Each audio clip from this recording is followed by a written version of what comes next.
Hastewa khorok bushuk corona virus manajak tong bogot singo sak naijagui tong obono cheri naijade bagui thangka kok tisalo bubak rakhor agolini bogot sing covid care center MLA Sudip Rai Burman ti MLA Ashish Saha covid care center tongko songlukuri simi sengai sak naijarok sudosi PPE kit guri ke bisingo habya phiaba ajorabo hastini ketal haboni khorokni MLA PPE kit Jumjageno thangka paithago sak naijaroni kok sajangma bai MLA rok PPE kit jumui thangka abono karibo asalo MLA rok covid care center ni coronavirus majanarok bai kok saka te chamung rok bagai chuba suklaika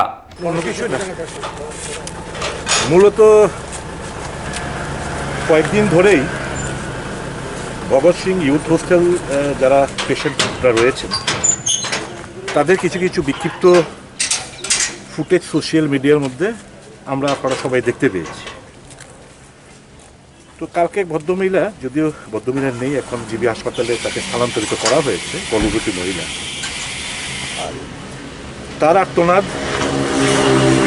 আমার হৃদয়কে দারুণভাবে স্পর্শ করেছে এবং রাত্রিবেলাই আমরা সিদ্ধান্ত নেই যে আবাসিকদের যারা পেশেন্ট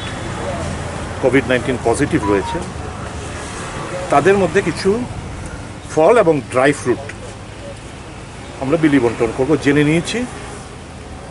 যে 280 জন পেশেন্ট এখানে ভর্তি রয়েছে, প্লাস পেশেন্টের সাথে কিছু কিছু যারা এজেড কিংবা যাদের ছোট ছোট বাচ্চা রয়েছে তাদের সঙ্গে একজন অ্যাটেন্ডেন্ট ওখানে রাখা হয়েছে। তো আমরা 303টা প্যাকেট ফল, আপেল, কলা, মুসম্বি, নাশপাতি, বেদানা, কাজু বাদাম, কাঠবাদাম, এই সমস্ত কিছু জিনিস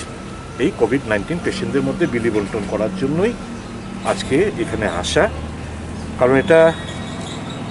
দুর্ভাগ্যবশত হোক সৌভাগ্যবশত হোক এটা আমার বিধানসভা এলাকার অন্তর্ভুক্তি, মানে আমার অন্তর্গত। আমি ভাবলাম আমাদের এখানে পেশেন্ট পার্টি তাদের জন্য একটু কিছু করি, পেশেন্ট পার্টি না, পেশেন্টের জন্য কিছু করি,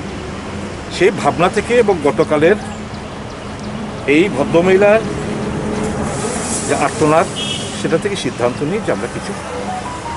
তো এখানে এসে কিছুটা দেখার সুযোগ হয়েছে। তো এটা আমি এখানে আর ক্যামেরার মধ্যে বলতে চাই না। আমি কাল থেকেই এই ফুটেজগুলো দেখার পর থেকে স্বাস্থ্য আধিকারিক যারা রয়েছেন তাদের সঙ্গে কথাবার্তা হয়েছে যে এরকমটা যদি হয়ে থাকে তাহলে তো প্রচণ্ড সাফোকেটিং একটা চিত্র ওখানে। আপনারা দয়া করে একটা জিনিস জানতে চাইবো আপনার কাছ থেকে, বিশেষ করে আমি শেষ করে নিই, তারপরে 100 বার প্রশ্ন করবেন।